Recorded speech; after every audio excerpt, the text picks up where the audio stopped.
Everyone is asking the same question. Who will Arsenal sign next? Some fans want a striker. Others believe another winger is the priority. And every day, a new name is linked with the club. Bruno Guimaraes, Bradley Barcola, Morgan Rogers, Benjamin Sesko, Eberechi Eze, Rodrigo. The list keeps growing. At first glance, it looks confusing. Why are Arsenal chasing so many different profiles?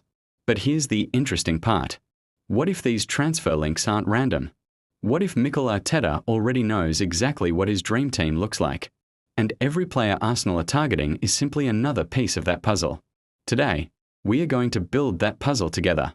Because by the end of this video, you'll see the Arsenal 11 Arteta could be secretly building. And trust me, it's frightening. Let's start in midfield. Not because it's Arsenal's weakest area, but because it's where Arteta wins football matches. For years, Arsenal have relied on Declan Rice to do almost everything.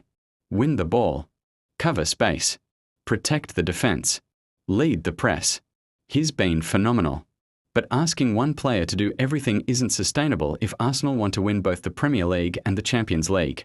That's where Bruno Guimaraes enters the conversation. Training all my life to live this thing ever in our country. Everyone is obsessed with the World Cup. Everyone stopped the work to go in the street and watch Brazil play.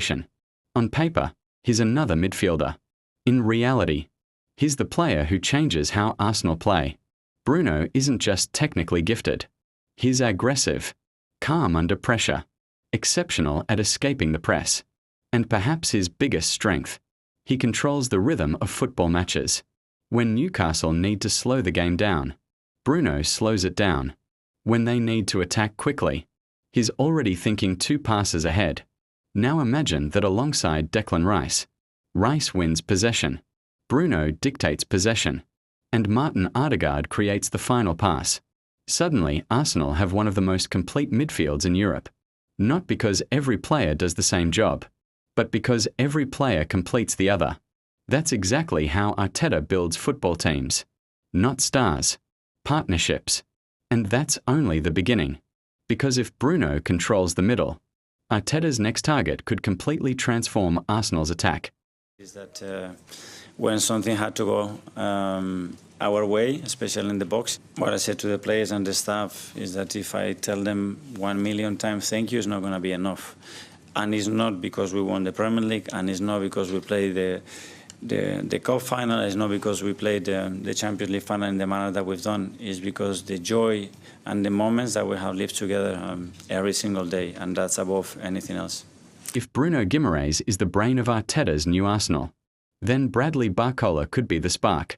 For the past few seasons, Arsenal's attack has leaned heavily on one player, Bukayo Saka. Whenever Arsenal needed a goal, the ball found Saka. Whenever they needed a moment of magic, the ball found Saka. And while Saka has delivered time and time again, it has also made Arsenal predictable. Opponents know exactly where the danger is coming from. Double mark Saka. Force Arsenal to attack somewhere else. That's why Bradley Barcola makes so much sense. He's not just another winger. He's exactly the type of winger Arteta loves. Fast, fearless, direct. The kind of player who attacks defenders instead of waiting for them. Imagine this. Saka is stretching one side of the pitch. Barcola is flying down the other. Suddenly defenders can't overload one side anymore. If they stop Saka, Barcola has space. If they stop Barcola, Saka has space. It's a nightmare for defenders. And that's exactly what Arteta wants. Not one superstar carrying the attack, but multiple threats arriving from every angle. Now here's where things become even more interesting.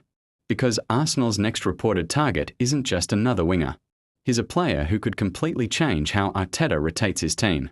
Morgan Rogers. At first, many fans asked the same question. Why Rogers? But when you study Arteta's system, the answer becomes obvious. Morgan Rogers isn't defined by one position. He can play on the left, on the right, behind the striker, as an attacking midfielder, even as a false nine. Arteta loves players who give him options. And Rogers gives him plenty. He's powerful with the ball, comfortable under pressure, willing to press relentlessly. and strong enough to win physical battles. Those are qualities Arteta values just as much as goals and assists. This isn't about buying another flashy name. It's about building a squad capable of competing in every competition. Imagine Arsenal playing 3 games in a single week. Instead of resting key players and watching the team's level drop, Arteta could rotate without sacrificing quality. That's how title-winning squads are built. Not with 11 world-class players, but with 20 players who all understand the same system.